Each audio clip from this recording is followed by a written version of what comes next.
Welcome, everyone. Tonight we explore the lives and stories of the Greek gods.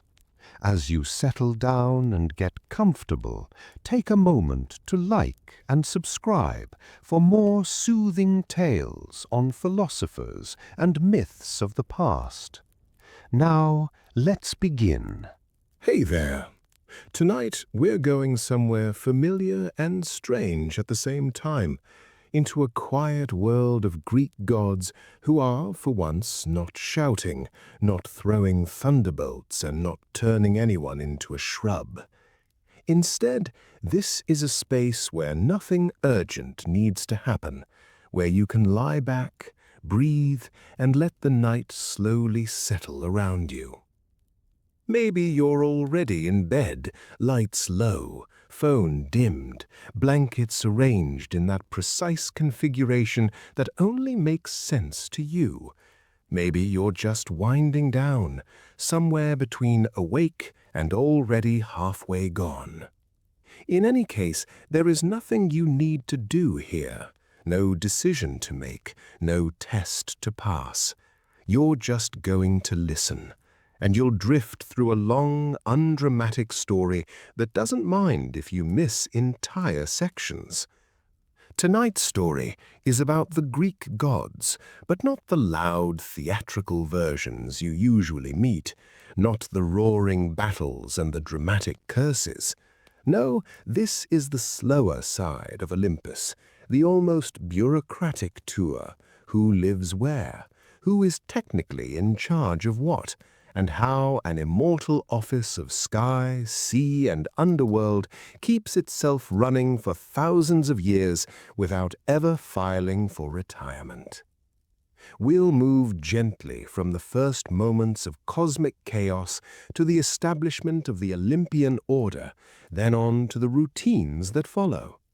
From primordial beings like Chaos and Gaia, to the Titans, to Zeus dividing the universe into sky, sea, and underworld, we'll trace the whole arc, but in a way that feels more like walking through a filing cabinet than charging into battle. Let the myths unfold at a walking pace, not a sprint. The tone here will stay soft and steady, with a little dry humor tucked in around the edges. Apparently, in Greek mythology, even the gods had paperwork. Zeus overseeing oaths and guest friendship like a cosmic administrator. Athena managing city affairs and legal order. Apollo handling prophecy schedules, festival dates, and an alarming amount of musical contests. None of this requires your full attention. If you forget who is doing what, the story will quietly loop back, summarize, and remind you. This video is long on purpose, built to carry you from the edge of wakefulness into sleep. We'll start with the vast emptiness before anything existed, move through the rise of Olympus, and then settle into the quieter routines of divine life.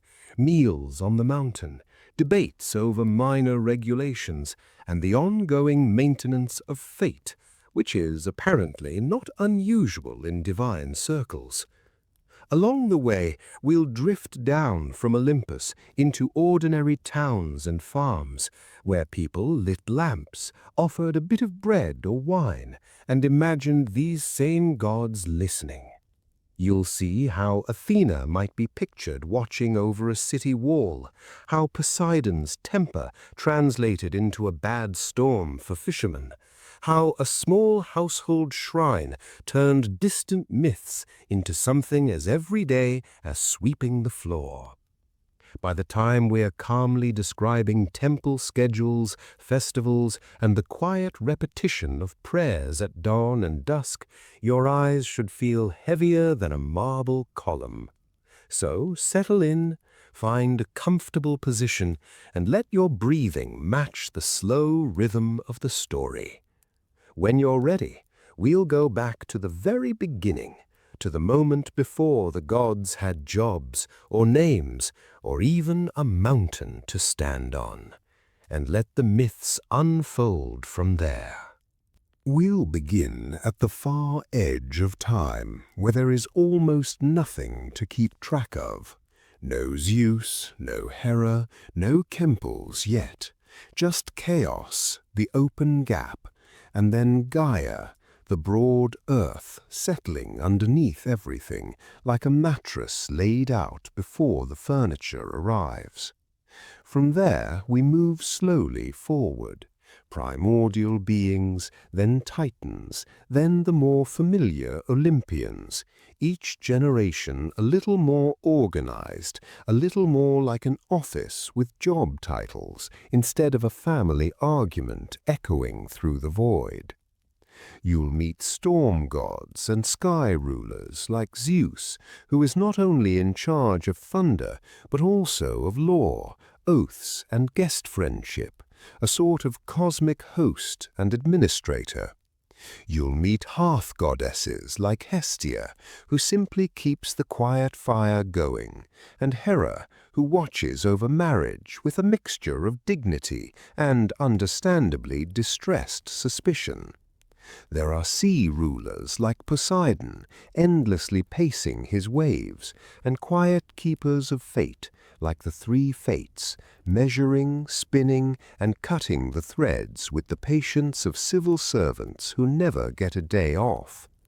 Around them move others, Apollo with music, prophecy, and a surprisingly strict sense of order. Artemis ranging through the wild places, Athena planning cities and strategies, and a whole supporting cast of minor deities. Apparently, in Greek mythology, almost every task can have a supervisor. Goddesses of the seasons opening and closing the year like office doors, spirits of crossroads, of doorways, of small rivers that never applied for the job but ended up sacred anyway. The story will move in gentle waves. First, we'll pass through the big cosmic changes, Uranus falling, Kronos rising, the Titans overthrown, Zeus and his siblings dividing sky, sea, and underworld.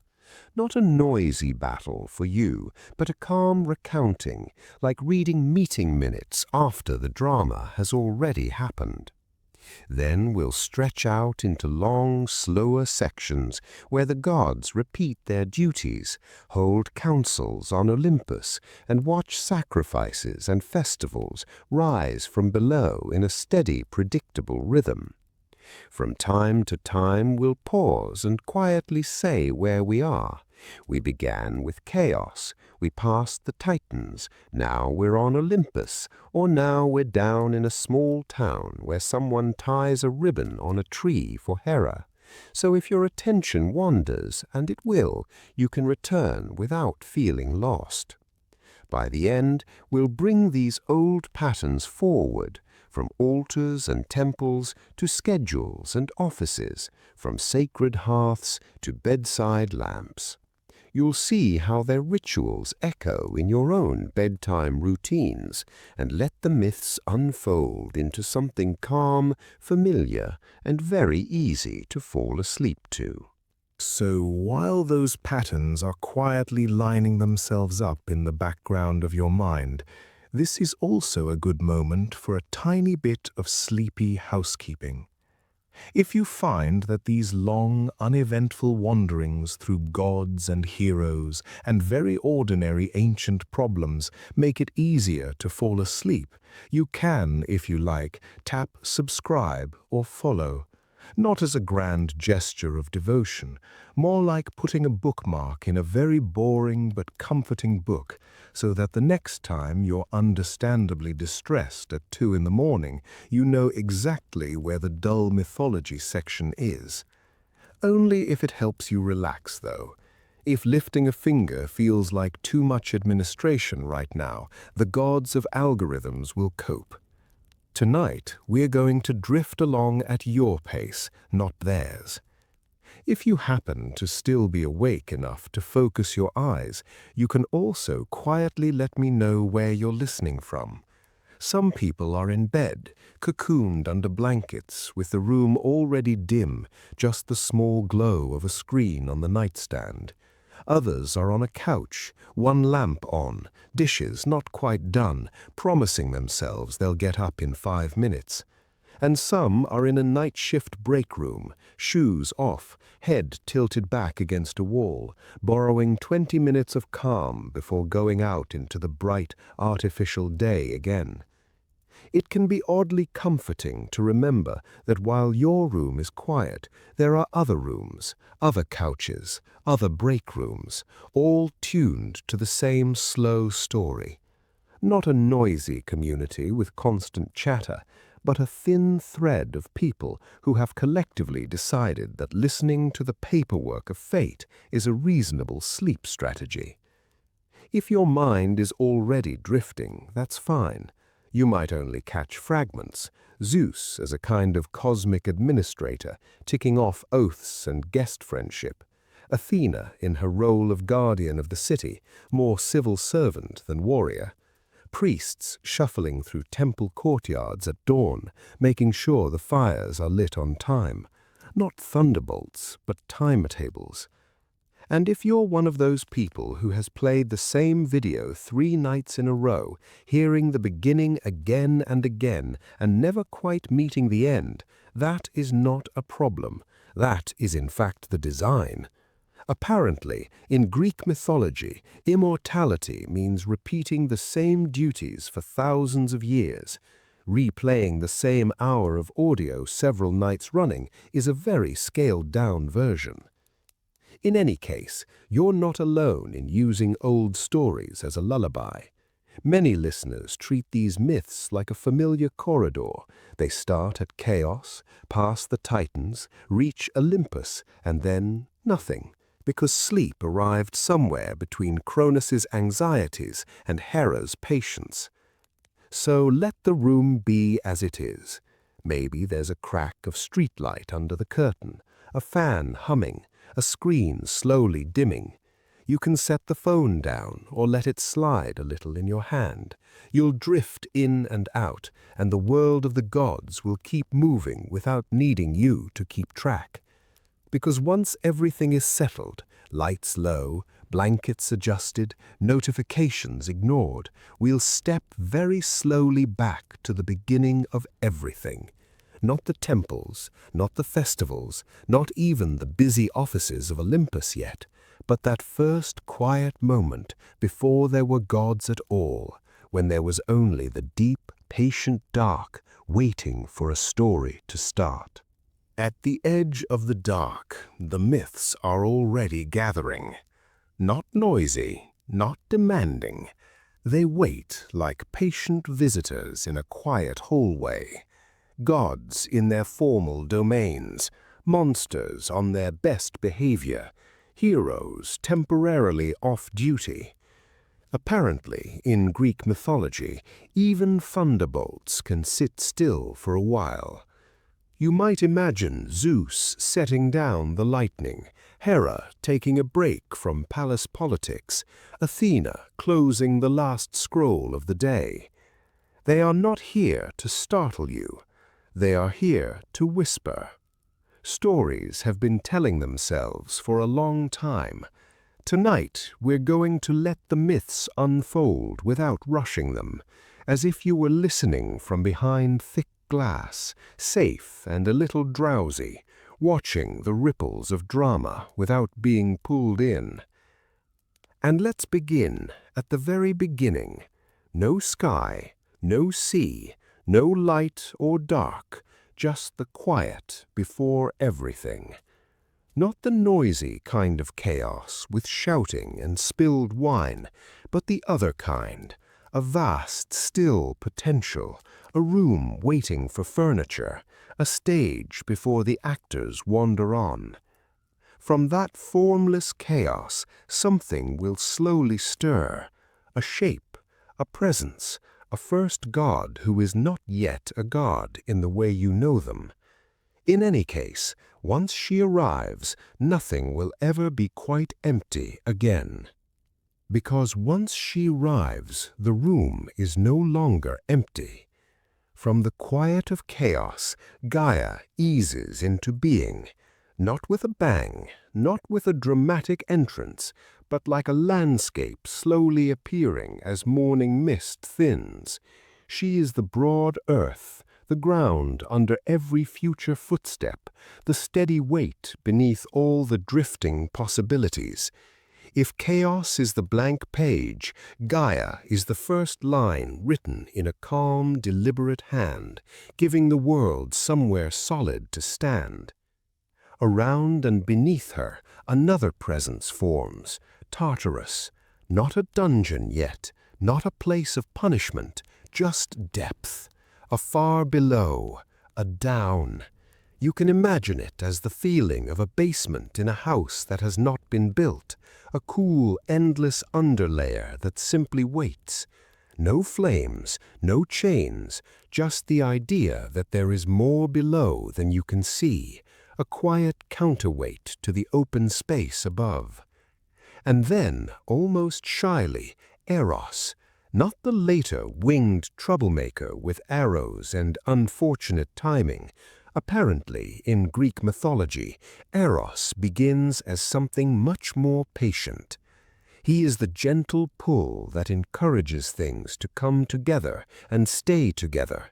The reason dust motes drift toward each other in a sunbeam. The reason two notes make a chord instead of noise. If chaos is possibility and Gaia is place, Eros is the soft suggestion that nothing needs to remain alone. As these first presences settle, the darkness itself becomes more layered, more comforting. Nyx, night, spreads like a cool blanket over everything. Not a frightening night with creaks and lurking monsters, but the kind you know from the best evenings, windows closed, lamps low, the world outside softened to a murmur. Next to her comes Erebus, darkness, but again not the panicked kind. He is the dimness of a room where you can still see the outline of the furniture, the gentle shadow that lets your thoughts slow down. Together they make a world that is still almost empty and yet no longer bare. You can let your mind drift through it, wide, unhurried spaces of earth, a sense of down below, a veil of night, and a quiet pull drawing everything, very slowly, toward connection. It's not a place of busy gods with thunderbolts and schedules yet. No one is arguing, no one is filing divine paperwork. These beings are less like characters with daily routines and more like moods the cosmos is trying on. Gaia is the feeling of being grounded, Tartarus is depth, Nyx is rest, Erebus is dimness, Eros is that subtle warmth that says, "Come closer," without raising its voice. They do not walk around, they are the conditions that make walking around possible. Tonight we're going to let the myths unfold from this stillness, moving slowly from these vast impersonal presences toward the more familiar gods with tempers, rivalries, and occasionally very poor impulse control. For now, you're just in the soft before of the story, the long inhale before speech. And as the next generation stirs, as Gaia begins to imagine sky above her and children upon her, you'll drift a little deeper, following the moment when this quiet world decides it is ready for company. So now, in that long, quiet inhale of the cosmos, Gaia has an idea. If she is the broad, solid floor of everything, perhaps there should be a ceiling. Not a cramped one, not a low roof with creaking beams, but a vast, clear arch that could stretch over her and give this new world an above as well as a below. From that thought, from that deep, patient wanting, Uranus appears, the sky. He is not a person standing in the clouds so much as the endless blue and black dome itself, settling gently over Gaia's back.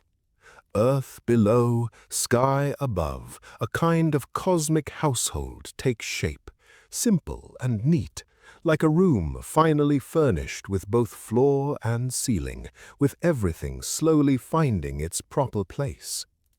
Between them, life begins to multiply. Where earth and sky meet, where her ridges press up and his airy body leans down, children arrive. These are the Titans, the first real divine family, not just forces, but figures you can almost imagine sitting around an impossibly large table. They come in a steady, rhythmic procession. Oceanus, the encircling river, whose waters wrap the edge of the world like a quiet moat. Tethys, his partner, tending springs and streams. Hyperion, bright and watchful, tied to the path of the sun and the light of dawn. Thea, gleaming with the glitter of sight and shining things.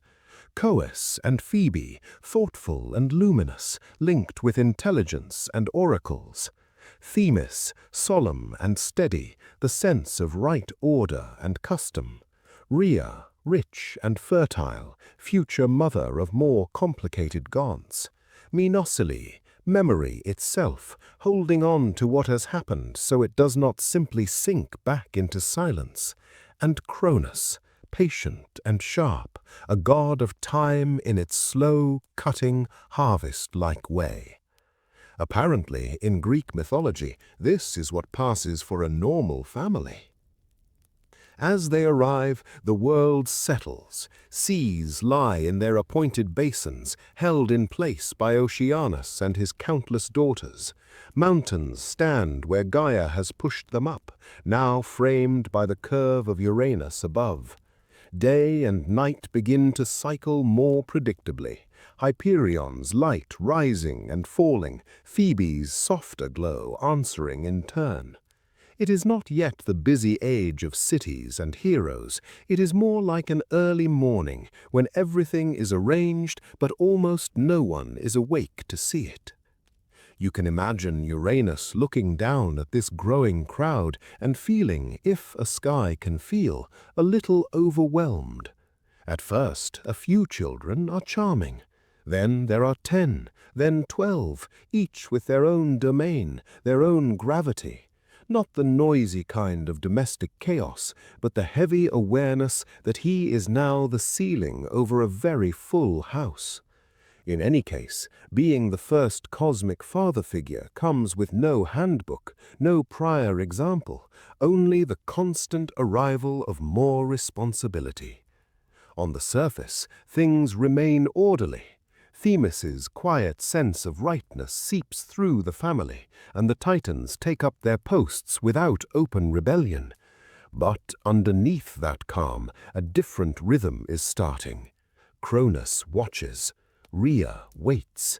Even Gaia, who wanted company, begins to feel the press of so many powers contained under one sky.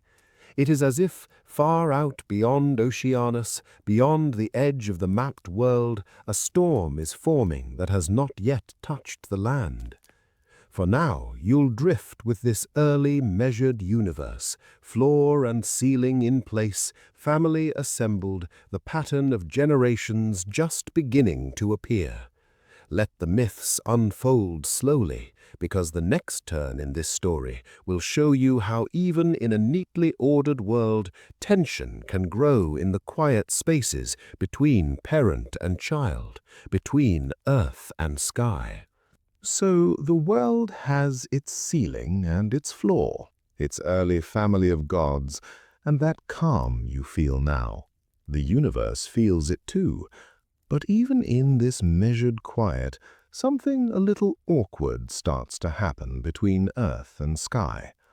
Uranus keeps visiting Gaia, covering her like a lid each night, and more children keep arriving. Not the graceful Titans this time, but beings who are, shall we say, more of an acquired taste. the Cyclopes with a single great eye each, and the 100-handers with their many arms and their slightly excessive number of heads. Apparently, in Greek mythology, subtlety is not always the design priority. Uranus looks at these new children and feels unsettled, not the proud, delighted father, but a god who suddenly sees shapes he cannot control. Perhaps he is overwhelmed. Perhaps he is already afraid that one of these strange, powerful offspring might push him aside. In any case, he makes a choice that will define the pattern of this whole story. Instead of letting them roam the young world, he forces them down, deep into Gaia herself, not into a neat underground nursery, but back into the body of the earth, pressed into her depths where there is no space to stretch, no chance to stand up and see the sky. It is not the noisy kind of cruelty, with shouting and thunder. No, this is the quiet kind, where someone simply decides that what frightens them must be hidden away. For Gaia, this is more than a symbolic burden. She is the ground, the mountains, the valleys, and now she is also a crowded hallway of trapped children.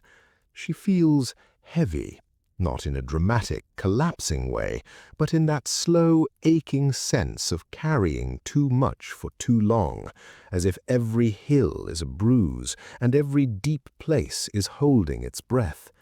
There is no room to breathe, no room to shift, no room to let anything new grow. So the resentment begins, not with an explosion, but with pressure, a quiet, steady push from inside the world. You can imagine it as a low hum under the surface, a tension in the soil, the first hairline cracks in what looked like perfect order. The sky still seems calm, the stars are still young, but between earth and sky, trust has already started to thin.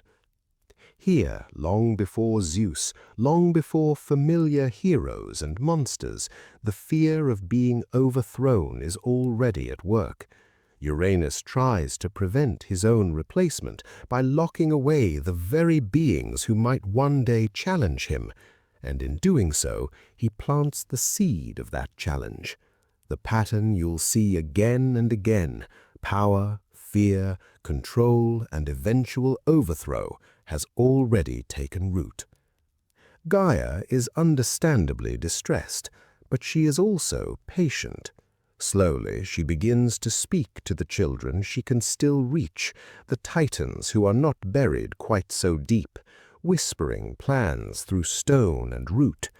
One son listens more closely than the rest, Cronus, sharp-eyed, thoughtful, already measuring the distance between his father's comfort and his mother's pain. Tonight, we're going to stay with that moment when nothing has happened yet, but everything is about to. Gaia's plan is forming, Cronus is waiting, and somewhere above them, Uranus still believes the world is safely under his control, just long enough for an ambush to take shape in the dark.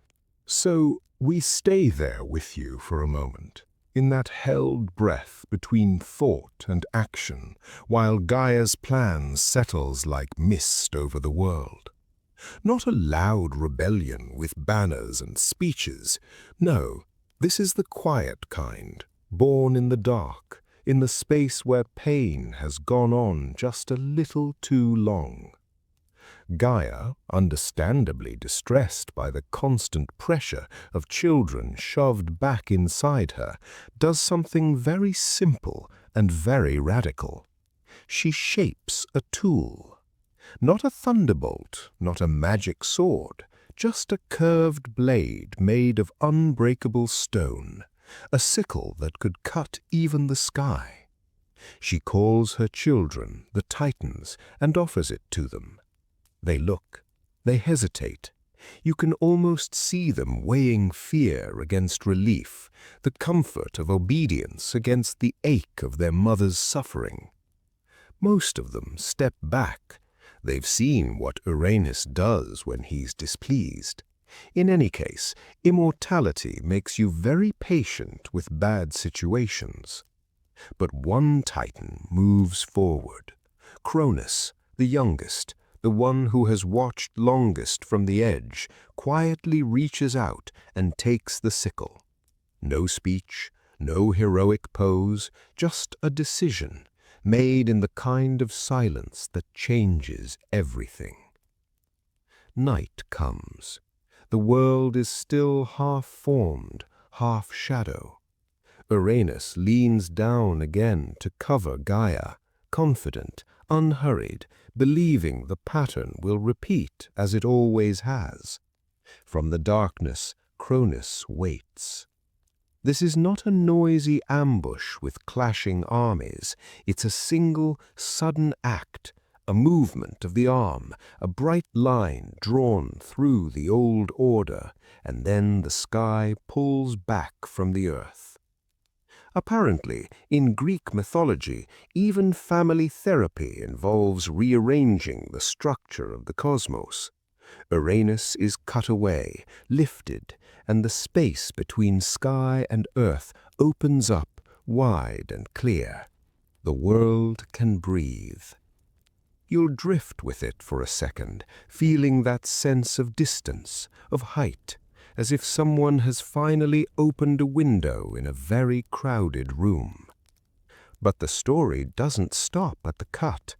From the drops of Uranus's blood that fall on Gaia, new beings rise.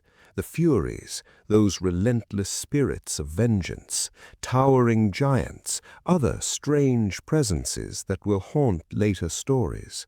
From the sea foam around the severed parts cast into the ocean, another figure slowly forms. Out of churning water and leftover chaos, Aphrodite, goddess of love and beauty, emerges. Beauty from dismemberment. Not the usual recipe, but not unusual in divine circles. Here you can see the pattern settling in, like tectonic plates finding a new position. Fear leads to cruelty. Cruelty leads to rebellion. Rebellion leads to new gods, new monsters, new arrangements of power. Technically, this is a violent moment, but from our distant, sleepy vantage point, it's less a gruesome scene and more like watching continents drift on a very slow map, the old pieces sliding apart to make room for something new. And as the sky holds its distance and Cronus stands in the cleared space, the next question quietly appears. What will he do with this newly opened world? For a moment, everything is very still. Cronus has done the unthinkable, and now he simply stands there, sickle in hand, with the sky pushed back and the earth breathing freely again. Tonight, we're going to linger in this pause, in the quiet space between one disaster and the next, because apparently in Greek mythology, even revolutions come with a brief cooling-off period. With Uranus gone, Cronus takes the throne. Not a literal chair, not yet, but a position, a feeling that when the world looks up, it looks to him. The Titans step into the open, stretch their limbs, and begin to shape things more gently. Mountains settle, rivers find calmer paths. Time itself seems to slow, as if the whole world lets out a long, relieved exhale. Later generations will call what follows the Golden Age. Not golden in the sense of glittering palaces or constant festivals, but golden the way a late afternoon is golden. Mild, soft, a little hazy around the edges. The weather behaves.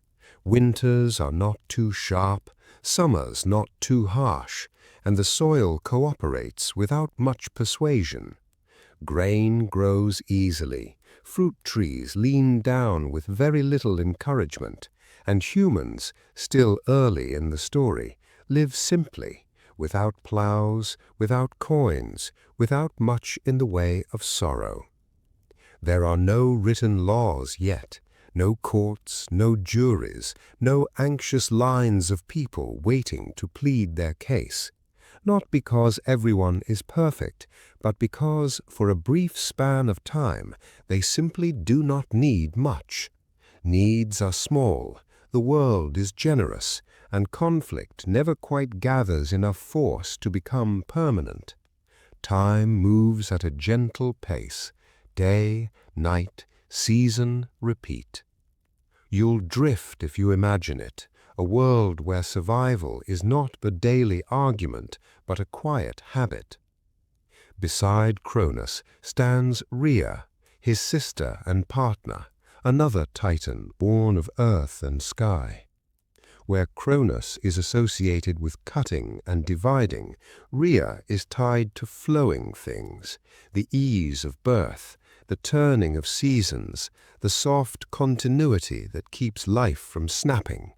She watches, she listens, and she begins, slowly, to become the mother of a new generation of gods. It is a domestic role, but not a small one. In any case, in divine families, the one who pays attention often ends up shaping the future. But the Golden Age is not entirely peaceful inside Cronus's mind. Before he fell, Uranus managed one last parting gift, a curse, or if you prefer, a prophecy. He warned that one day Cronus too would be overthrown by his own child. Having personally demonstrated how this sort of thing works, Cronus is understandably distressed. He has everything his father refused to share: power, space, a world that more or less behaves. And yet, in the quiet hours, the thought circles back. Somewhere among the children Rhea will bear, there is an heir who will do to him what he did to Uranus. To avoid repeating history, he will try to control it. To prevent the pattern, he will press down harder. And by doing that, he will turn this soft golden age into something much darker for his own offspring, setting up the next great break in the story, when the children inside his household stop being safe and start becoming dangerous. So the pattern is set. Parents afraid of children, children afraid of parents. The whole family quietly tense under the surface of this shining golden age. And tonight we're going a little closer into that household, where the fear becomes oddly domestic. Cronus and Rhea begin to have children. Not monsters, not strange hybrids, just the future Olympian gods, arriving one by one into the world. First comes Hestia, gentle and hearth-bound, and before she can cry or see the light for more than a heartbeat, Cronus leans in and swallows her whole. Then Demeter, green and growing, goddess of fields and grain. Down she goes as well, into the dark, into the quiet of their father's belly. Next is Hera, sharp-eyed and regal even in infancy, though she has no time to prove it. She too is swallowed. After her, Hades, who will one day rule the underworld, gets an early tour of a cramped and living interior. Finally, Poseidon, sea lord in waiting, is gulped down like a particularly nervous oyster. Hestia, Demeter, Hera, Hades, Poseidon, down they went, swallowed one by one, stacked like living keepsakes inside their father. This is not normal parenting, but apparently in Greek mythology it is not unusual in divine circles to respond to a prophecy with something dramatic. Cronus is not being cruel in the way a villain in a modern story might be. He is being thorough, anxious, practicing a kind of culinary paranoia, where the safest place to keep your heirs is, in his view, inside your own stomach, where they cannot overthrow you, answer back, or move out. Rhea, understandably distressed, endures this 5 times, each pregnancy a brief hope, each birth a moment of joy, each swallowing a small funeral without a grave. Slowly her sorrow settles into something heavier and more determined. She does not want to break the world, she just wants one child to stay outside of it, to breathe the air, to see the sky. So she goes to Gaia, the earth, who has seen this pattern before. Together they come up with a plan that is almost disappointingly simple. No elaborate spell, no grand battle, just a swap. When the 6th child is born, a boy named Zeus, Rhea wraps a stone in soft swaddling cloths, the way you might wrap any newborn, careful and precise. She presents the bundle to Cronus. He does not check. He does not count tiny fingers or look into new eyes. He simply opens his mouth and swallows the stone, satisfied that fate has once again been neatly packed away. In any case, he thinks, the future has been eaten. But the real baby, Zeus, is carried off in secret, spirited away from his father's reach. You can almost see it. A quiet cave, a hidden hillside, the world outside still ruled by titans, while one small god is tucked out of sight. Soon, as you'll drift deeper into this story, the tone will shift from cosmic violence to something much softer, to cave-side lullabies and goat's milk and the gentle clatter of hidden childhood. And in that quiet place, the child who will unmake Cronus is about to open his eyes. So now the scene narrows, from the wide, dangerous sky of Cronus's rule to a single hidden hollow in the side of a Cretan mountain. Not the grand halls of Olympus yet, just a cave. A quiet, echoing pocket of the world where stone presses close and the wind has to soften its voice to slip inside. This cave, in most tellings, opens somewhere high on Mount Ida, its mouth a dark oval framed by scrub and rock. Inside, there is no throne, no lightning, only the slow drip of water, the pale shimmer of moss, and the faint, milky smell of goat. It is here that Rhea's desperate plan becomes a bedtime routine. The stone she wrapped in swaddling clothes fools Cronus. The real child is carried away, and in this dim shelter Zeus begins his life in hiding. He is not alone. A small company of nymphs take on the day-to-day work of raising a god, which, apparently, in Greek mythology, looks a lot like raising any other baby, just with more prophecy. They feed him, they rock him, they walk him in slow circles when he fusses. Adrasteia and Ida, in some versions, cradle him against their shoulders, humming simple tunes that never made it into the famous hymns, but probably mattered more to him at the time. And then there is Amalthea, the divine goat, whose name you might not know, but whose contribution is very straightforward. She provides milk, warm, steady, predictable. Morning, noon, and night she leans in, patient and solid, while the nymphs guide the tiny hands, the small, greedy godling learning the rhythm of hunger and fullness. Not thunder yet, just swallowing.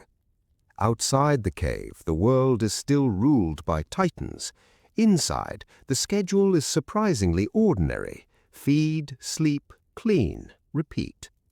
The nymphs wrap him in soft wool, adjust the blankets when the mountain wind sighs through the entrance, and tell each other in low voices that one day this child will overturn the order of the cosmos. Then they wipe his face. Both things can be true. There is, however, one problem. Baby gods cry, loudly, and Cronus, understandably distressed, might notice. So the Curetes, a band of armored guardians, take up their peculiar post. Whenever Zeus wails, they launch into a dance, clashing their spears against their shields, stamping their feet, shouting in rhythm. It sounds like battle practice, but here it is a kind of protective lullaby, a loud curtain drawn over small, secret sobs. Not the soothing silence you might expect, but a patterned noise, controlled and repeated, turning chaos into something almost musical. Tonight we're going to let the myths unfold not as constant warfare, but as this strange choreography. Goat's milk, rocking arms, and a percussion section hired to hide the crying. As Zeus grows, the cave becomes a training ground as well as a nursery. He learns to climb the rough walls, to balance on ledges, to feel the shift of weather long before the clouds gather. Strength, yes, but also timing. When to move, when to wait, when to listen to the stone. In any case, his future job description is broad. Sky, storms, law, oaths, the quiet administration of order. For now, that translates into small lessons, repeated endlessly, until they sink deeper than memory. The nymphs teach him names for things: rock, goat, spring, wind. The Curetes show him stances, how to hold a weapon, how to stand firm when the ground seems to tilt. Amalthea simply continues her part, chewing calmly between feedings, as if raising the king of the gods is just another item on her to-do list. Years pass in this pattern. The Titans do not notice the missing heartbeat. The cave keeps its secret. You can imagine the boy god standing at the threshold now, taller, shoulders beginning to square, looking out over a world that does not yet know him. The quiet years of preparation are almost finished. The drip of water, the clatter of shields, the soft bleat of a goat have done their work. Soon he will step beyond the cave and into the open sky he is meant to rule. But for the last moments here, you'll drift with him at the edge of the dark, feeling that pause before everything changes, when power is still potential, and the future king of the gods is just a figure in the doorway, waiting for the right time to leave. Zeus does leave the cave, of course. Doorways are not meant to be stared at forever. Tonight we're going to follow him out, but we'll keep our distance, as if you're listening from the next valley over while the loud parts of the story happen somewhere else. He grows quickly, as young gods tend to do, and when he is ready he comes back to Cronus not as a helpless infant, but as a quiet problem with a very sharp solution. With a little help from Gaia and from the clever Titaness Metis, he gives Cronus a special drink, not a comforting herbal tea, something more like an undo button. Cronus, understandably distressed, begins to cough and retch and outspill the children he swallowed long ago: Hestia, Demeter, Hera, Hades, Poseidon, all suddenly free, blinking as if no time has passed at all. Reunited, they do something very practical. They look for allies. The Cyclopes, who once forged the first thunderbolts, are released from their prison and repay the favor with gifts: lightning for Zeus, a trident for Poseidon, a helm of invisibility for Hades. The 100-handers, those many-armed giants Uranus found so unsettling, come out as well, now promoted from buried embarrassment to essential heavy equipment. What follows is the Titanomachy, the great war between Titans and Olympians. Not the clashing swords every second kind of war, but a long, grinding negotiation of who gets to run the cosmos. 10 years, they say, of storms and earthquakes, mountains thrown like stones, and the sky lit by lightning that is less dramatic when you remember it is also, apparently in Greek mythology, a sort of family meeting with very poor conflict resolution. You do not need every blow described. Think instead of a slow shift of weight. The older generation, Cronus and his fellow Titans, clinging to the way things were, the younger gods pushing day after day for something new, not kinder necessarily, just different, a rearrangement of the same pieces into a pattern that will start to look familiar. In the end, the Titans lose. They are bound and sent down to Tartarus, that deep, echoing pit below even Hades' realm, with the 100-handers now recast as their eternal guards. The universe is divided like a set of offices after a corporate merger. Zeus takes the sky, Poseidon the sea, Hades the underworld. The earth and its surface world of humans remain common ground, shared territory, and constant source of complaints. You can feel the pattern settling in again, Uranus overthrown by Cronus, Cronus by Zeus, an older order refusing to move, a younger one rising anyway, the furniture of the world dragged into a new arrangement. Not unusual in divine circles. And now, slowly, the noise fades. The thunder becomes weather instead of war. What stretches out in front of you is not endless battle, but endless administration. Zeus watching oaths and hospitality, Poseidon pacing his waves, Hades counting shades. Let the myths unfold into routine, because the truly long part of the story is not the fighting at all, but the centuries of daily work that come after. And that is where we're heading next, into the quiet schedules of the gods' ordinary days, where you'll drift more easily with every repetition. So now, after the storms and the wars and the shouting, everything moves upward and settles. The scene shifts from battlefields and churning seas to a single high ridge, Mount Olympus, the quiet headquarters of this new divine administration. Not a nightclub in the clouds, but a residence. Not chaos, but order. A long spine of rock rising above the weather, where the air is clear, the light is steady, and the world below looks pleasantly distant, like a painting you can admire without getting your hands dirty. Tonight, we're going to treat Olympus less as a palace of endless parties and more as a very secure office with an excellent view. Up here, the gods are technically above the clouds, but not so far away that they cannot see the smoke of sacrifices curling upward.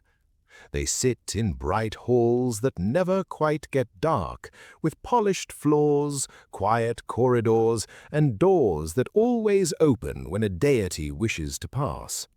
Apparently, in Greek mythology, security is handled by the simple rule that mortals just cannot get in. This is where they gather to feast, to debate, and to observe the world. But their days are not all thunderbolts and dramatic entrances. Most of the time, nothing explodes. Instead, there is routine, repetition, a highly structured schedule that would look almost familiar if you have ever worked in a very old institution that dislikes change. There are shared meals at regular hours. Ambrosia and nectar arrive in the same order every day, carried by the same divine attendants, placed before the same gods in the same sequence. Zeus at the center, Hera beside him, then the others arranged according to rank, function, and a seating chart that has not been updated for centuries. The jokes are old, the stories are older. Someone makes the same comment about Poseidon's seaweed hair. Everyone smiles the same small smile, and the conversation drifts back to weather reports and temple statistics.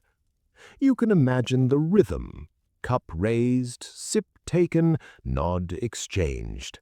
No rush, no surprises, just the slow reassurance of immortals who know there will always be another meal, another sunrise, another meeting in the same shining hall. From these high terraces they listen to prayers rising from cities and farms, to whispered vows, to oaths sworn over altars. They watch sacrifices, counting the smoke, noting which town remembered the festival and which one, rather carelessly, did not. In any case, they only intervene occasionally. A storm here, a blessing there, a dream slipped into someone's sleep. Most of the time they are simply watching, like managers observing a very large, very complicated office from behind soundproof glass. And now, with Olympus settled and the chairs all in place, we can walk the corridors more slowly. You'll drift past doorways and departments, meeting each god as if you were touring a very old, very stable organization. Next we'll go god by god, desk by desk through their domains, duties, and daily rhythms, and one office in particular is about to open its door. The door that opens first is not a war room with clashing weapons, but to something much quieter. Tonight we're going into Zeus's office. Not the dramatic throne room with lightning in the background, but the place where the sky god spends most of his very long, very repetitive working day. Zeus is, of course, the storm god. He has the clouds, the rain, the theatrical thunder. But in any case, that's only part of the job description. Apparently, in Greek mythology, he is also the overseer of law, of solemn oaths, and of guest friendship, that sacred duty to treat visitors well. Not the exciting monsters and heroes side of the world, but the invisible rules that let cities, families, and wandering strangers trust one another to sleep at night. So you can picture him waking, not to birdsong, but to reports.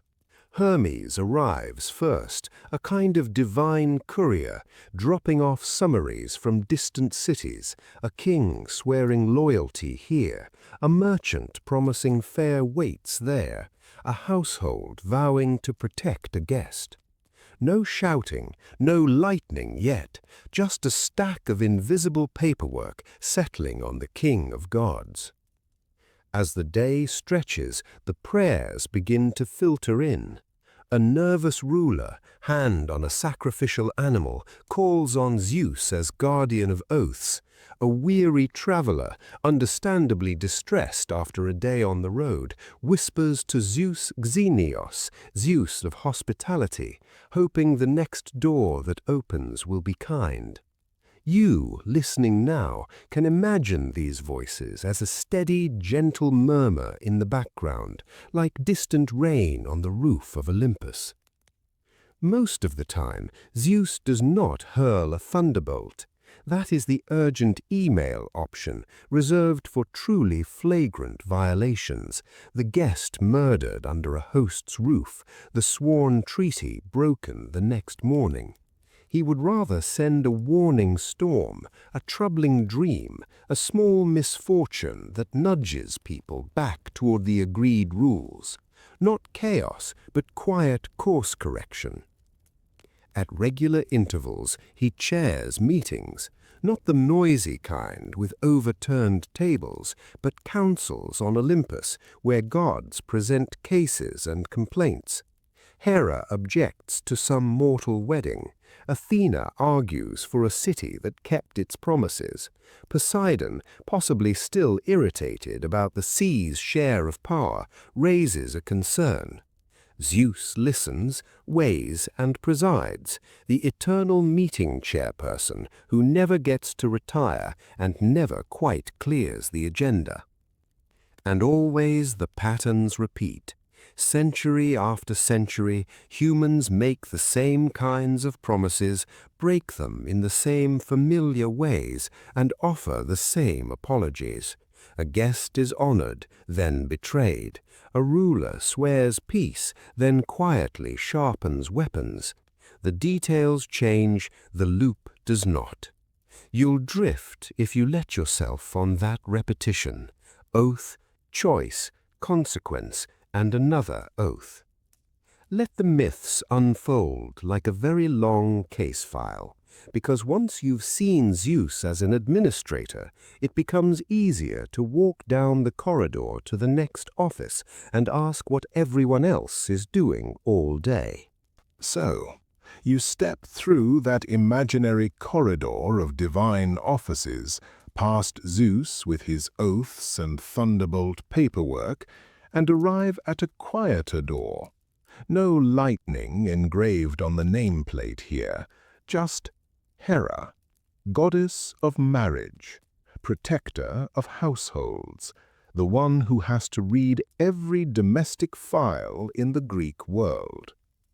Tonight, we are going not into her famous arguments, but into the slow part of her job, the part that never makes it into heroic poetry because it is, frankly, repetitive, necessary but repetitive. Hera's domain is not a single dramatic moment, it is a lifetime of small promises, shared roofs, and carefully negotiated compromises, watched from above with a kind of divine long-term patience. Not the noisy kind of wedding with overturned tables and surprise monsters. No, Hera's work is the capital M marriage behind it, the contract, the blessing, the quiet expectation that two households will now function as one machine instead of two. In any case, while mortals argue over dowries and guest lists, Hera is there in the background, presiding, like a cosmic registrar who never gets to go home. She blesses unions that no poet will ever sing about, thousands upon thousands of them, from tiny island villages to crowded city neighborhoods. A fisherman's daughter in Naxos, a potter's son in Corinth, a minor official in Athens who is very proud of his new cloak. Different people, same prayers. Apparently, in Greek mythology, even the gods face a lot of copy-paste. And after the weddings come the births. Hera is not the only goddess involved in childbirth, but as guardian of the household, she is on the distribution list for every anxious request. Another long night, another labor by lamplight, another family whispering her name and promising a little cake or a garland if everything goes well. You can almost feel the rhythm, vow, birth, naming, first steps, another small human added to her endlessly expanding census.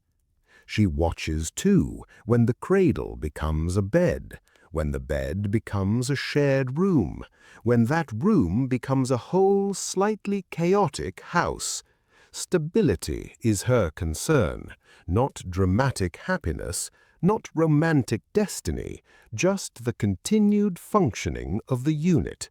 Food on the table, doors that close, relatives who visit without starting a civil war at every festival. Across Greece, this quiet supervision took on stone and ritual. Temples to Hera rose in places like Argos and Samos, major centers of her worship, where year after year the same festivals unfolded. Processions, animal sacrifices, hymns, the careful carrying of offerings up marble steps. different generations, same petitions, a good husband, a fertile wife, peace between in-laws. You'll drift if you let yourself on that repetition. Stories like to remember Hera's jealousy, her sharp responses to Zeus's wandering affections. Those episodes are loud, colorful, and, to the ancient storytellers, understandably distressed. But if you zoom out, they are interruptions in a much larger, steadier pattern. Hera seated in her high place, reviewing the endless, almost bureaucratic flow of human marriages and family quarrels, like the eternal head of a divine family services department. Most of her existence is not tempest and shouting, it is watchfulness, ceremony, the slow ticking of shared years. Let the myths unfold, and you begin to see that for every famous argument there are a million quiet evenings she oversees, unseen and unremarked, as lamps burn low in houses from Sparta to Syracuse. And once you've met Hera in this mood, less avenger, more administrator, it becomes easier to move down the corridor again and ask what her siblings are doing with their own equally specific domains. So, leaving Hera to her ledgers of marriages and oaths, you step a little further down that quiet Olympian corridor, and the air changes. It smells of salt now, and wet stone, and distant storms that probably will not arrive tonight. Because tonight we are going to visit the brother who was given everything that moves and never really stops. Poseidon, Lord of the Sea. Not just the crashing, dramatic sea of shipwreck tales, not the roaring walls of water that poets love. More often, he is the god of stability in motion, the one who keeps the endless shifting of tides, currents, and waves inside patterns that repeat so faithfully you can set your fishing nets and your calendar by them. The moon may tug, but in Greek imagination, it is Poseidon who agrees to be tugged on schedule. His day, if you can call it that, when you do not sleep or age, is a long circuit of checks. Coastlines first, the long ribs of the world where land meets water and pretends it is in charge. He runs his attention along rocky coves and sandy beaches, making sure the tide comes in neither too fast nor too slow, leaving enough damp sand for children to squish between their toes centuries later. Not the showy kind of miracle, just the quiet, repetitive one. Harbors come next. Stone quays in Corinth, wooden piers in some tiny island town, ropes creaking, hulls nudging one another like sleepy animals penned for the night. Apparently, in Greek mythology, most ships do not sink in storms or meet monsters. Most simply bob, load, unload, and bob again. Poseidon, in this mood, is less trident-waving avenger and more cosmic harbor master, checking manifests you cannot see.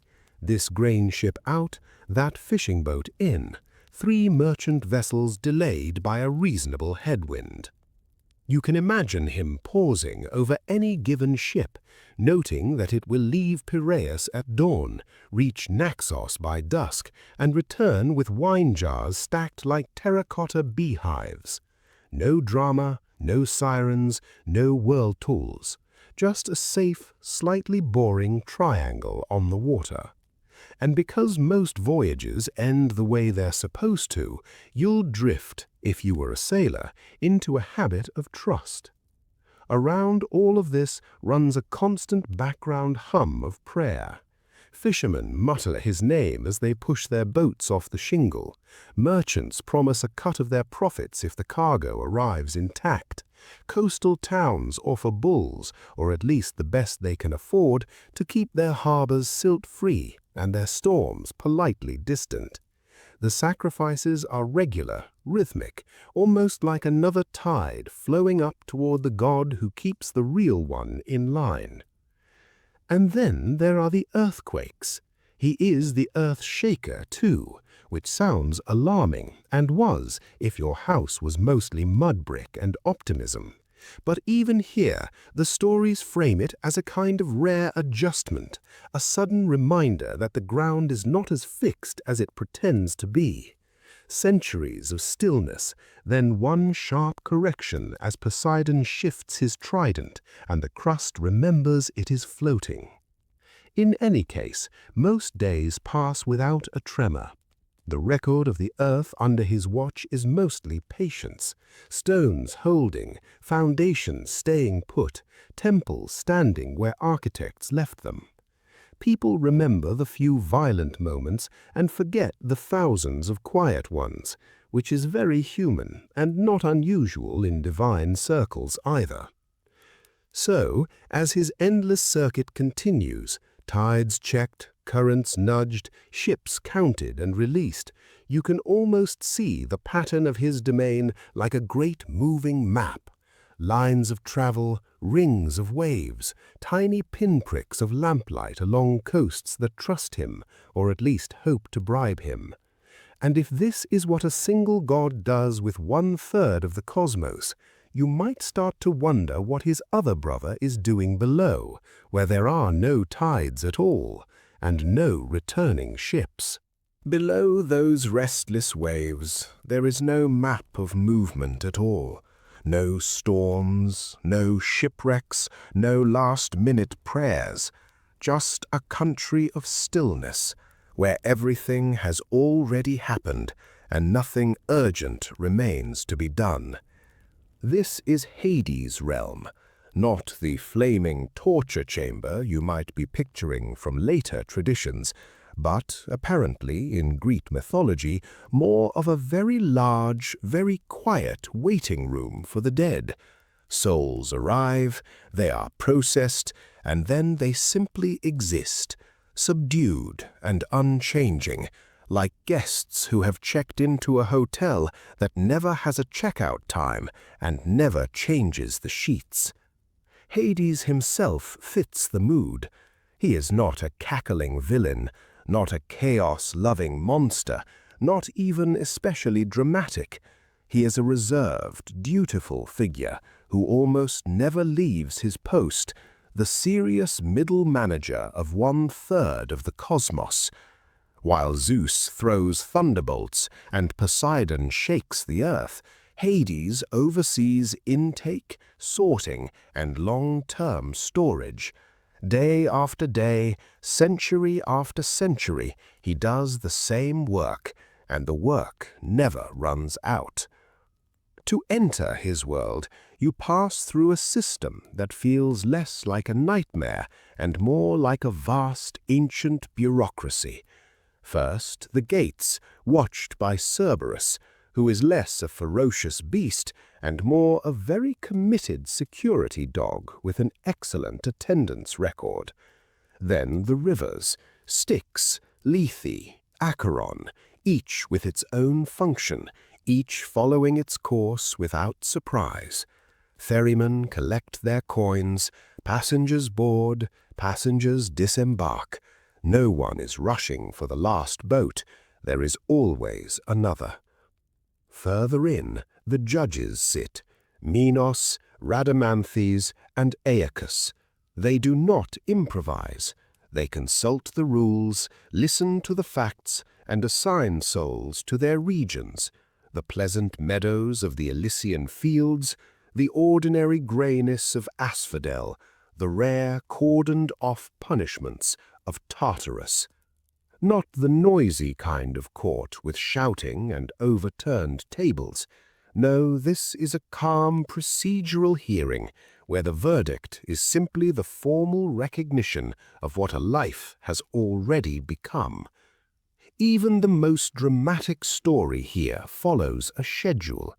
Persephone, Hades' queen, spends part of the year above with her mother Demeter and part below, sharing his steady routine. She takes the same path down, returns along the same route at the same time every year. Tonight, we're going to follow that pattern just long enough for it to feel familiar. Descent, stay, return. No twists, no last-minute rescues, just a seasonal commute. For the Greeks, this predictability mattered. Death came to everyone. The underworld received everyone. It was not fair in a modern sense, but it was ordered. Gates, rivers, judges, regions, a complete system. When you know where you are going, even if you are understandably distressed about the timing, you can at least imagine the journey. And as you picture this quiet, organized world beneath your feet, you'll drift a little more easily into your own private underworld of sleep, while above, the other gods continue their rounds in the bright, busy air. And up there, in that bright, busy air, while Hermes hurries and Zeus plans, and Athena thinks in careful, strategic lines, there is one goddess who does almost nothing that would make it into an exciting story, which is precisely why she matters when you are trying to sleep. This is Hestia, goddess of the hearth, not of storms or oceans or heroic battles, but of the quiet, contained fire that burns at the center of things, in private houses, in public halls, in temples and council chambers.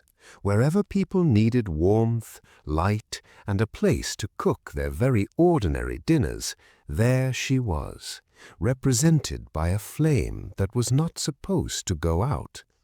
Not a roaring bonfire, but a steady glow, a few coals, a low flame, a small circle of heat that says, very simply, someone lives here.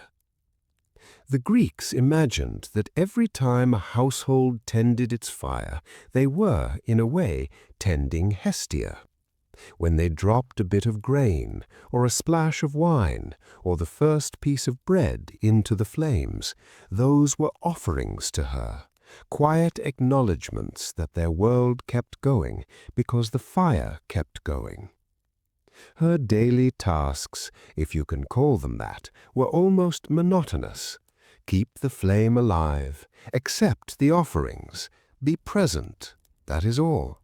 No quests, no monsters, no famous love affairs, just a kind of divine housekeeping. Apparently in Greek mythology, even immortals had someone in charge of making sure things did not fall apart between the exciting bits. Because of this, Hestia almost never appears in the big, noisy myths. She has very few scandals, hardly any feuds, and no famous love affairs. She is the goddess of not being noticed, the background warmth that makes every feast, every conversation, every plan on Olympus possible. In any case, someone had to be the one who simply stayed, while everyone else ran off to start wars or rescue heroes. The same idea scaled up to the city itself. At the heart of each Greek city-state there was a public hearth, a central fire that represented the life of the community. It burned in the Prytaneon, the town hall, watched by officials who were essentially professional fire tenders. As long as that flame burned, the city was itself. When new colonies were founded, they carried coals from the mother city's hearth to light the new one, a small traveling fragment of identity and memory. Tonight, we're going to let the myths unfold in a quieter way and let Hestia's calm routine mirror your own. As you lie there, your room becomes its own little Prytaneon, not with smoke and soot, but with the soft glow of a lamp or the cool, steady light of the screen you are watching now, Not a sacred fire in the old sense, but still a central, dependable brightness in the dark. You'll drift as you imagine that light as your personal hearth, a modern Hestia flickering gently beside you, asking nothing dramatic, demanding no effort, just continuing. Time passes, the world outside moves through its own storms and stories, and your only task is the same as hers. Stay where you are, keep the small flame of attention alive for a moment longer, and then, slowly, let it dim into sleep. And as that small hearth flame of Hestia dims in the back of your mind, another light comes into focus, sharper, cooler, steadier. Tonight, we're going from the quiet of the home to the quiet of the city's mind, Athena at work. Not the clashing armor, battle cry Athena of dramatic vase paintings, not the shouting general. Instead, the patient goddess of wisdom, of strategy, of crafts, doing what she does most of the time, thinking, watching, adjusting. She is the one who won Athens with an olive tree, yes, but she is also the one who then had to manage the paperwork of being patron of a whole city. Apparently, in Greek mythology, promotions come with administrative duties. You can imagine her day beginning without any real beginning. She does not wake up, she simply turns her attention. Down in the world, councils are meeting. In Athens, in other cities that borrow her name or her image, men gather in shaded colonnades to argue about taxes, walls, grain, and the correct way to insult one another while still pretending to be reasonable. Athena does not thunder from the sky. She leans, very slightly, on a thought. Not a loud command, but a quiet nudge. A juror who was about to vote out of anger remembers a precedent. A speaker, ready to stir up a riot, suddenly hears his own words and tones them down. A scribe, copying a law, chooses a clearer phrase instead of the vague one. In any case, they think they are deciding for themselves. That is part of the strategy. You'll drift through these rooms with her, moving from council chamber to law court, to a small office where someone is calculating how many oil jars the city actually has. It is not glamorous work. It is, however, the sort of slow, repetitive management that keeps a world from falling apart every other week. When she tires of human voices, she turns to hands. Athena is the goddess of weaving and careful craft, of looms and tools and the quiet rhythm of work. In a dim workshop, a woman passes thread over and under, the same motion for hours, the pattern slowly appearing like a thought made visible. In a forge, a smith lifts and drops his hammer, metal glowing, cooling, glowing again. In a potter's shed, a wheel spins, clay rises, collapses, rises once more. Athena stands in all of these places at once, not as a dramatic apparition, but as that feeling when your fingers suddenly know what they're doing a little better than usual. A straighter line in the cloth, a cleaner edge on the blade, a pot that for reasons no one can quite explain does not crack this time. To the people who honor her, she is not just Athena in some abstract, distant sense. She has addresses. As Athena Polias, she is of the city, the guardian of walls and streets, and the central official statue that anchors a whole community. As Athena Parthenos, the maiden, she is purity of mind and body, the untouched, self-contained intelligence that belongs to no husband, no child, only to itself. Same goddess, different doors you knock on. Around her temples, the everyday rituals go on. Small offerings, quick prayers before a hearing, a whispered request before cutting into a new block of marble. Most days, nothing dramatic happens. The world stays more or less as it was yesterday. And yet, slowly, the calendar turns and the quiet devotions begin to point to something larger.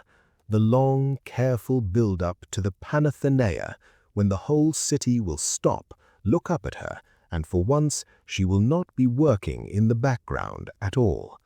Because on that day and that night, the city will try to think like her, and what that actually looked and sounded like is its own story. And if Athena is the quiet mind of the city, always planning, always counting, then the next pair of gods keeps the larger clock of the world itself ticking along. Tonight we're going a little higher and a little wider, out from the loom and the law courts to the sky's slow turning, to Apollo and Artemis, the golden twins who make sure morning actually arrives and the moon remembers to show up on cue. Not in a dramatic way, in a steady, almost bureaucratic way. Apollo first, god of light, music, prophecy, and healing. Not the blinding, scorching kind of light, but the clear, measured brightness that lets you see where you're going and what you're doing. His presence is in the regular rising of the sun, in the way dawn comes at a slightly different angle each season, and in the ordered patterns of song and verse that priests and poets repeat until they can say them half asleep. His daily routine is, frankly, quite repetitive. He listens to prayers drifting up from temples like Delphi, where the Pythia sits above a fissure, breathing in vapors and murmuring answers that his priests carefully arrange into neat hexameter. He oversees oracles in other towns as well, checking, in a divine way, that the messages are consistent enough to be trusted, but vague enough to be useful for everyone. In between, he inspires musicians, nudging a kithara player here, a poet there, keeping rhythm and melody moving through the world like a slow, dependable current. Apparently, in Greek mythology, even inspiration has office hours. Artemis, his twin, works different shifts, goddess of the hunt, of wilderness, of young life that has not yet settled into the city's stone routines.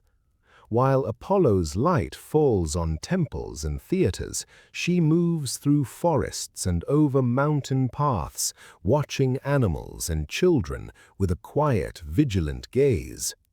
Not a noisy chase with shouting and horns, but the careful stillness before an arrow flies, the slow padding of deer through undergrowth, the way a child's fever finally breaks in the night and someone whispers a thank you to her in the dark. Together they mark time, sunrises and moon phases, seasons of hunting and seasons of harvest, all unfolding in reliable cycles. Not a single grand gesture, but the same motions repeated, wax and wane, sow and reap, leave and return. In any case, it's hard to stage a proper festival if the moon refuses to cooperate. Their tools say a lot about this. Apollo's lyre, with its strings that must be tuned and retuned, demands precision and practice. Artemis's bow, with its curved wood and taut string, requires the same. You draw, you aim, you release. You pluck, you listen, you adjust. Over and over, like farmers measuring furrows, sailors watching stars, or worshippers lighting the same small lamp at the same small shrine. If you let the myths unfold slowly here, you'll drift into a world where the gods are not just loud stories, but the patient metronomes behind everything that wakes, rests, and wakes again. And when we follow the clock down from sky and forest back into the streets of a mortal city, you'll see how people tried to live inside that rhythm, one ordinary day at a time. Tonight, we're going to stay with that rhythm and climb very quietly back up to Olympus itself to watch how one long divine day unfolds. Not the thunderbolt-throwing version, but the slower one, where even the gods follow routines and centuries feel like a slightly extended afternoon. Morning, if you can call it that, comes as a soft brightening over the mountain. No alarm clocks, no rush, just a slow, clear light that never quite burns your eyes, and a breeze that never quite stops. One by one, the gods drift toward the great hall, not because they are summoned, but because this is simply what they do and have always done. Zeus takes his place not just as storm god, but the universe's senior administrator, keeper of oaths and guest friendship. Hera settles beside him, the quiet auditor of marriages and promises. Athena arrives already thinking 3 moves ahead, while Apollo and Artemis bring in the calm of sun and moon, prophecy and wilderness, like 2 sides of a very polished coin. It sounds dramatic. It is mostly paperwork of fate. They share a meal, not a feast that ends in smashed cups and shouting, but an unhurried spread of ambrosia and nectar, refilled again and again by the same hands. Hebe moves between couches, eternally young, pouring with practiced grace. Ganymede follows, the beautiful Trojan boy promoted to divine waiter, which is, apparently, in Greek mythology, a kind of tenure. As they eat, reports drift in, not scrolls but impressions, a storm forming over a small island, a king in Thebes, understandably distressed, swearing by Zeus to keep an oath he will probably break. A new temple foundation in a dusty little town where someone has decided Athena should have a second statue, just in case. The gods listen, comment, adjust a thread here, a breeze there. Below, prayers and sacrifices rise from different cities like a steady background murmur, not one great shout, but many small similar sounds. A farmer in Attica offers the first grapes. A sailor in Corinth promises a ram to Poseidon if the sea stays calm. A mother in Sparta whispers to Artemis for her daughter's safe delivery. Different accents, different altars, the same requests, over and over, until the words blur into a kind of quiet music. Later there is a council. Not the noisy kind, with thrown spears and dramatic exits. No, this is a seated, orderly irritation, a minor dispute between Poseidon and Athena about yet another coastal town choosing an olive tree over a salt spring. A question about a particularly boastful hero should be nudged, warned, or neatly struck by lightning. They debate, they vote, they decide, and then, in any case, they go back to their usual tasks. Around them, nothing much changes. The same view of distant seas, the same scatter of islands, the same constellations overhead, already faint in the bright sky, but waiting for their turn. Night comes without surprise. The stars appear in their familiar patterns, heroes and monsters frozen in place, while you'll drift through their light as if it's new. For the gods, this is one day among thousands, indistinguishable from the next. Great wars, legendary romances, cities rising and falling, all arrive like brief gusts of wind through a room that otherwise stays the same. Let the myths unfold like this, and you see that behind every sudden story lies a patient, repeating schedule, beating time while mortals hurry underneath. And behind that patient schedule, If you look closely, you find the staff. Not the loud heroes or the jealous gods, but the quiet workers who keep everything moving, the way a building seems to run itself until you notice the janitor's cart in the hallway. Tonight, we're going a little further backstage, into the part of Olympus that feels less like a throne room and more like a filing room. The first office belongs to the Fates, the Moirai, who are not dramatic at all. No thunder, no speeches, just three figures at their workbench doing the same motions again and again. One spins the thread of life, pulling it out smooth and fine. One measures it, arm's length after arm's length, with a calm, practiced eye. One cuts with a small, decisive snip. That's it. For kings and beggars, for monsters and heroes, the gesture is identical, repeated for every mortal who has ever lived. Apparently, in Greek mythology, eternity looks a lot like a repetitive craft project. The Fates do not rush, and they do not explain.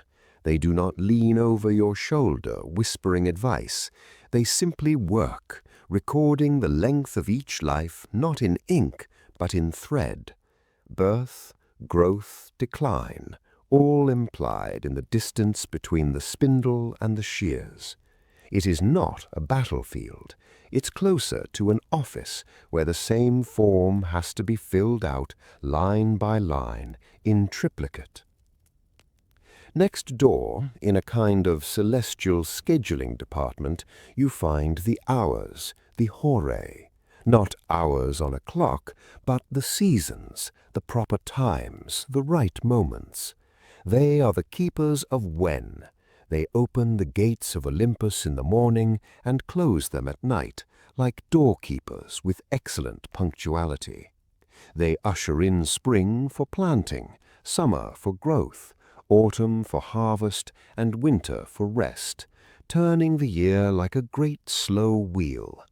They make sure that storms arrive in season, that festivals fall on their appointed days, that no one tries to reap before they sow. In any case, someone has to keep track of these things, and the hours do it with unhurried precision. Planting, harvest, sunrise, sunset, sunrise, sunset.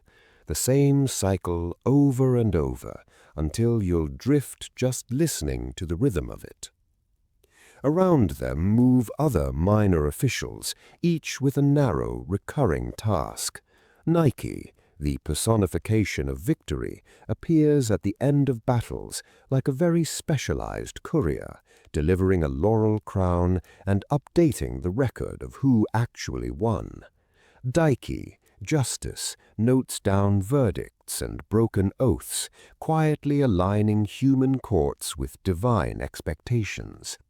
Irene, peace, steps in after the shouting stops, smoothing the world back into something livable, arranging truces, treaties, and the fragile calm between one war and the next. Their work is not glamorous. It is cycles and categories, war and peace, planting and famine and recovery, oaths sworn, oaths broken, oaths punished. The same patterns traced again and again across centuries, like a stamp pressed into soft wax. Let the myths unfold from this angle, and the Greek cosmos looks less like a constant emergency and more like an old office that has been following the same procedures for ages, the kind where everyone knows their role and the forms never change. And yet, even in this orderly world of threads and seasons and carefully filed victories, there are moments when someone tries to bend the rules, to bargain with the paperwork itself, to slip past the clerks at the edge of death. And sometimes, instead of arguing with the clerks of fate, people simply tried a different door. If Olympus was the distant headquarters, then down on earth there were branch offices, temples, shrines, and quiet corners where the gods were thought to sit a little closer, listening. Not in the clouds, but in stone and smoke. In any case, the gods' presence was woven into the world through buildings and objects you could touch. A white temple on a city hill catching the first light, a tiny rural shrine at a crossroads, just a pillar with a carved face and a worn base where countless hands had left offerings, an altar by the sea for Poseidon, crusted with salt and old wax. You did not have to climb Olympus, you only had to walk across town.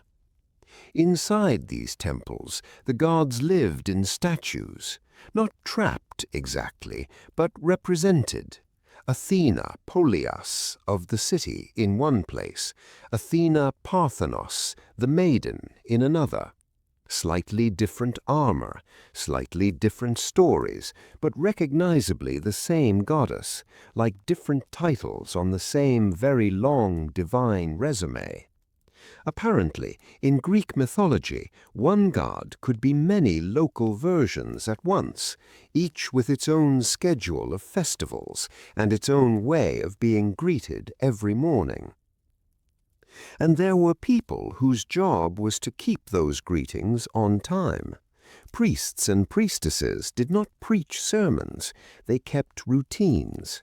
At dawn, they opened the temple doors, letting in the cool air and the first thin light. They checked the sacred fire on the altar, coaxing it back if it had dozed into embers. They wiped ash from yesterday's offerings, washed the stone, arranged fresh garlands. Not dramatic work, but steady. A typical day moved in slow, predictable waves. Morning brought the first visitors, a farmer with a little barley, a woman with a small cake, someone leading a nervous goat that, understandably distressed, tried to nibble the wreath instead of walking up the steps. There would be short prayers, a measured sacrifice, smoke rising in a straight pale column, carrying the smell of roasting meat to whatever god was officially on duty. By midday, the temple might be almost empty, just the priest, the statue, the faint crackle of the fire. Outside, the city clattered and shouted. Inside, it was mostly sweeping, polishing, checking tablets of accounts, and making sure the oil for the lamps had not mysteriously vanished. Not a thunderbolt in sight. Then, occasionally, someone would come to consult. A sailor asking whether to risk a voyage, a parent worried about a sick child. The priest might cast lots, or listen to the rustle of leaves in the sacred grove, or simply repeat the traditional formulas that had been said in that place for generations. The answers were rarely specific. The ritual itself was the point. Evening brought another small flurry of activity. Lamps were lit, final offerings were made, doors were closed, fire banked, accounts of the day quietly noted by someone who never expected to be famous. And then the next morning it all began again. The same pattern, the same steps, the same words. If this sounds a little familiar, it should. Your commute, your workday, the way you brush your teeth or check the door before bed, these are not so different from ancient ritual. Not the noisy kind of worship, but the quiet repetition that tells your mind and perhaps any listening gods that the world is still in order. Tonight, we're going to let the myths unfold not only in lightning and monsters, but in these small, repeated gestures. and as we leave the temples behind and follow ordinary people back to their cramped houses and crowded streets, you'll drift further into that older rhythm where every chore had a watching god and every doorway its own small shrine. The year of Athena in Athens, where time itself moves in circles around a goddess and her city. At the center of that circle is the Panathenaic festival, not just one noisy day of parades and shouting, but a long, careful build-up, the way a loom fills slowly with thread. The Athenians will march, sing, and sacrifice in Athena's honor, yes, but the real work starts months earlier, in quiet rooms and shaded workshops, where nothing dramatic happens at all. You can picture the weavers first, a select group of women and girls, the ergastinae, seated at tall looms, working on the sacred peplos, the great robe for Athena Polias, the city's protector. Not a quick sewing project, but a year-long meditation in wool. Day after day, they pass the shuttle through the warp, beat the threads into place, and watch as scenes of gods and monsters slowly appear, tiny and precise, in gold and saffron and deep, calm purple. It is not a fashion statement, this robe. It's a story. Apparently, in Greek mythology, even a garment is an opportunity to retell a battle between gods and giants. The giants fall, Athena stands firm, and the message is clear enough. As long as she wins up there, the city should be safe down here. The girls don't need to say this aloud. They just count stitches, follow patterns, and let the myths unfold in thread instead of words. Outside, the city prepares at the same unhurried pace. Not a sudden spring cleaning frenzy, but a series of small, manageable tasks. A cracked altar stone is replaced. A street along the procession route is swept, then swept again. Bronze workers check the fittings on poles that will carry sacred objects. Musicians rehearse the same hymn until their hands and breath know it better than their minds do. Priests review the order of sacrifices. Magistrates confirm who will walk where. Young men practice carrying shields and torches without tripping over each other, which in any case is considered important when you are meant to represent the city's dignity. No single day feels extraordinary, but slowly the ordinary is rearranged around the expectation of that one festival morning. All the while, Athena's presence is not limited to looms and rehearsal grounds. She is there in council meetings when speakers swear oaths by her and by Zeus. She listens, in theory, as jurors in the law courts promise to judge fairly, calling her name to witness their decisions. She stands, unseen, behind craftsmen shaping stone, metal, and wood, because every clever hand is, in a way, her domain. So the year turns, quiet weaving, quiet planning, quiet oaths, not fireworks, but repetition. The same festival, the same robe, the same route up to the Acropolis, generation after generation, until the pattern of the city's life and the pattern of the goddess's honor are almost the same thing. You'll drift more deeply as we follow that procession uphill, step by small step, into the heart of Athena's city. Step by step, the procession climbs, and somewhere above the gods glance down, note the familiar pattern, and then go back to what they were doing. Because in the long, long calendar of Olympus, even the grandest festival is just one more entry in an endless schedule. Names you already know drift up like sudden flares in the dark. Heracles with his lion skin and club, Theseus with his ball of string and unfortunate relatives. They burst into the quiet world of the gods like fireworks, bright and brief, then fade, leaving the sky much as it was before. Apparently, in Greek mythology, this is how it usually went.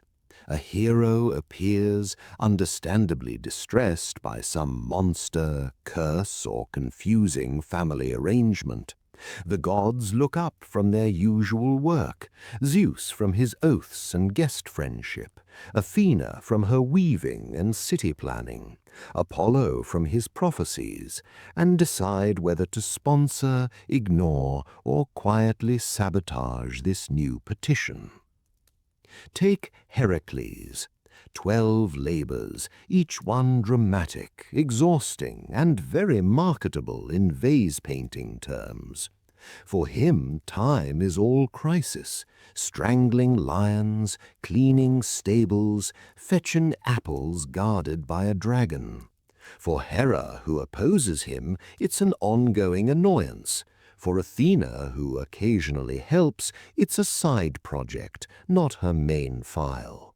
Once a particular labor ends, the gods simply move the scroll from the urgent pile back to the archive and return to the usual business of keeping the sky, sea, and underworld running. Theseus is much the same. One intense visit to Crete, one labyrinth, one minotaur. A thread, a sword, a quick conversation with Athena beforehand, perhaps. Then it's over. The monster is gone, the hero sails away, and Poseidon still has tides to manage, storms to schedule, and long-term grudges to maintain. Not a revolution in divine life, just a brief interruption. You can feel the contrast. Heroes live fast. They age, they panic, they make terrible decisions at sea. The gods live slowly. Not in the sense of boredom exactly, but in the sense of duration. They see many Heracleses, many Theseuses, many small human experiments in courage and disaster. For every famous quest you remember, there were countless days when nothing especially noteworthy passed between Olympus and the mortal world. No hydras, no labyrinths, just sacrifices offered on time, prayers murmured, and quiet temple floors being swept. And let's be kind to your nervous system here. We won't walk you through every violent detail, every decapitation, every monster's last roar, not the noisy kind of heroism with clashing armor and shouted speeches. No, we'll let the myths unfold as gentle ripples on a much calmer surface, where the main story is still the gods' long routines, not the heroes' brief emergencies. Because after the last labor is done, after the last ship leaves Crete, Olympus is still there, clouds unruffled, schedules intact. The question is not what the heroes do next, but what the gods quietly turn back to. And that is where we're going next, into a different kind of interruption altogether. So, when the gods turn back from heroes and monsters, they return to something much quieter, listening. Not the dramatic kind with booming voices and instant signs, a slower kind where human words rise like smoke and just keep going. Imagine a small stone altar at the edge of a field. It's early. The world is still grey, and the farmer who owns that field is tired in the particular way that comes from doing the same work every day. He leads a sheep or carries a basket of barley, lights a little fire, and speaks almost under his breath. He might ask for rain, or for the rain to stop, or for his child's fever to break. Very ordinary requests. Apparently, in Greek mythology, the gods heard an endless number of these. In his mind, Zeus is not racing around the sky. He is seated, calm, a kind of cosmic administrator in a high-backed chair. Not a storm in progress, but the clear air after it. The prayer leaves the field, joins the smoke, and travels upward, where it becomes one thread in a soft, continuous murmur. Countless similar whispers from sailors at harbors, mothers at doorways, travelers at crossroads, all drifting toward the same attentive presence. Tonight, we're going to stay with that image for a while, because for many Greeks, the gods' main activity was not throwing thunderbolts, it was receiving this steady stream of words. Zeus, Hera, Athena, Apollo, each imagined at ease, listening, not surprised by any particular request, not hurried, just adding one more small entry to a very long memory. Some words were heavier than others. A vow made at an altar, an oath sworn by Zeus or by Apollo or by Artemis was not casual decoration. To swear falsely was to set a slow mechanism in motion. Not instant smiting, but a kind of delayed correction, the world very gently pushing back. You might prosper for a while after breaking your oath. Then, months or years later, something would tilt. A lawsuit lost, a voyage turned bad, a reputation quietly undone. In any case, the assumption was that the gods had not forgotten. And after the words were spoken, there was silence. No voice from the clouds, no glowing sign over the altar, just the crackle of the fire, the smell of the offering, the sense that your small request had gone somewhere and joined many others. You finished the ritual, tied your sandal, walked home.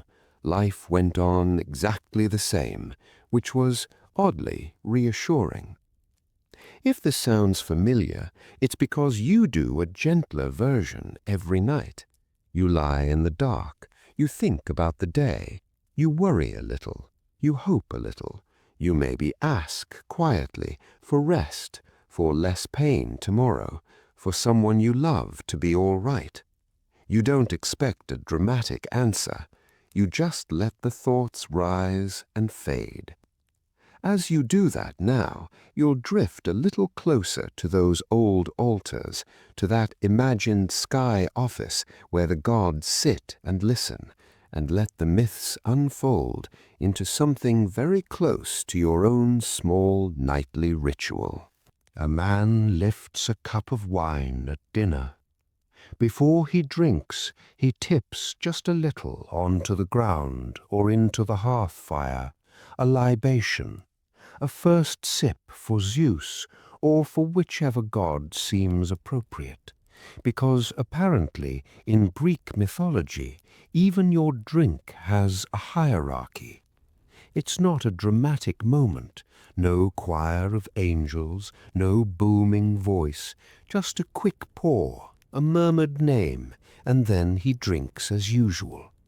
He does this every evening without thinking much about it, the way you might check that the door is locked before bed.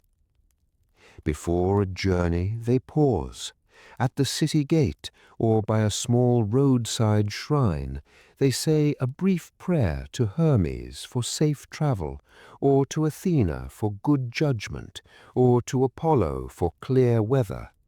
Not a long speech, not a legal contract, just a line or two, a promise of a future offering if things go well, and then they walk on. In any case, most trips are uneventful. No bandits, no shipwreck, just dust, tired feet, and the slow passage of miles. People watch the sky, of course. They notice the way birds fly, whether they cross from left to right or right to left. They feel a sudden wind or see a flash of lightning on an otherwise quiet afternoon, and they wonder if someone on Olympus is making a point. But most days nothing special happens. The birds behave like birds. The wind is just wind. The omens are technically there, but they blur into the background, like the hum of a refrigerator you only hear when it stops. Inside the house, the gods are closer still. A little shrine in the corner, the household hearth, a shelf with small clay figures or painted images. In the morning, someone places a bit of bread there, or a splash of wine, or burns a pinch of incense. It takes seconds, not a grand ritual, more like brushing your teeth. You do it because you did it yesterday, and because your parents did it, and because you would feel strangely exposed if you stopped. These habits make the gods feel constantly present, but in a quiet way, not like a boss standing over your shoulder, more like a set of invisible house rules you've lived with so long you hardly notice them. You walk a little more carefully, you speak a little more politely to strangers, because Zeus cares about guests. You hesitate before an oath, because somewhere the fates are listening, and breaking your word seems unwise. If you think about it, your own nightly routine isn't so different. You check the locks, set an alarm, turn off lights in a particular order. Maybe you glance at your phone one last time, or straighten something at the bedside table. None of it is magical, but when it's done, you feel safer, as if the world is slightly more in order. Those old Greeks did the same thing with fire and statues and whispered names. As you settle in now, you repeat your own small rituals, and you'll drift a little further into their world, where every cup, every doorway, every tiny habit was a soft, constant nod to the gods. As you settle in now, you repeat your own small rituals, and you'll drift a little further into their world, where every cup, every doorway, every tiny habit was a soft, constant nod to the gods. And then, slowly, we begin to step back, not away from everything, but out to a wider view. From here, you can see the whole story we've walked through tonight, as if it were painted on the inside of your eyelids. We started with that first quiet emptiness, with chaos and the vast potential of nothing much at all. Then Gaia arriving, solid and patient, Titans rising and falling, Olympian gods taking their seats like a new shift clocking in for work. From there, the world filled in, storms and seas, underworld and sky. Zeus juggling thunderbolts and oaths, Hera keeping an anxious eye on marriage and promises, Poseidon stirring the water when he was understandably distressed about some slight, Athena planning cities and court cases, Apollo and Artemis trading light and shadow, prophecy and wilderness, like a long, slow dance across the sky. We brushed past monsters and heroes, floods and feasts, temples and festivals, all those processions and sacrifices that tried to keep the universe running on schedule. Not the noisy kind of drama all the time, but also the ordinary maintenance of a sacred world. Priests checking lamps, women weaving for Athena, farmers leaving the first fruits so Demeter wouldn't take it personally. And underneath all the strange names and divine quarrels, the pattern is familiar. routines, responsibilities, cycles of day and night. The gods had their domains to watch, people had their work to do, their families to feed, their small worries to repeat. Apparently, in Greek mythology, even immortals needed a kind of office job. Now let those distant routines fade a little, not vanish, just soften. The clatter of temple courtyards becomes quieter. The hymns drift away down long stone streets. The great festivals with their torches and drums move off into the dark, like a parade turning a corner. Instead, notice this room, not a marble temple, but enough. The weight of the blankets over you, the way your body settles into the mattress, a little heavier with each breath, the soft give of your pillow under your head, air moving in and out,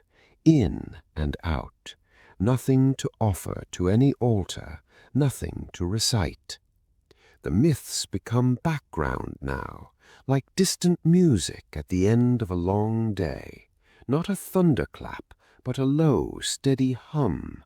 You don't need to remember who did what, or which god ruled which patch of sky.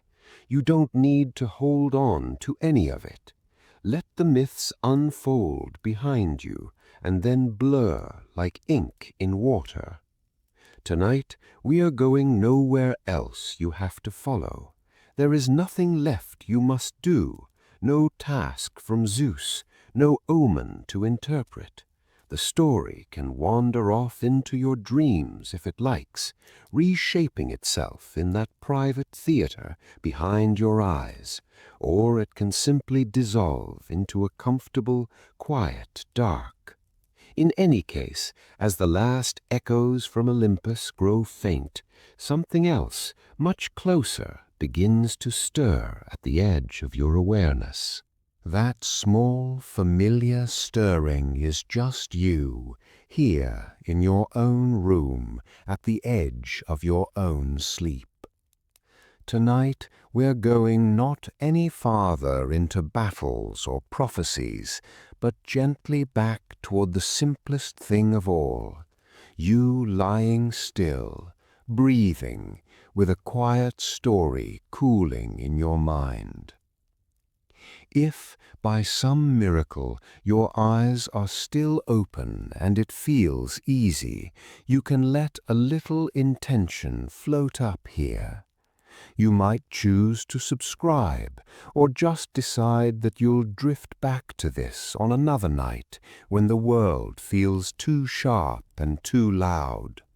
Not an obligation, not a quest from Zeus, just a small marker you leave for your future self. This is a place I can return to when I need to rest. Because you're not the only one. There is a quiet community scattered across the dark, people you'll never meet, who fall asleep to these long stories in their own rooms and their own worlds, night after night.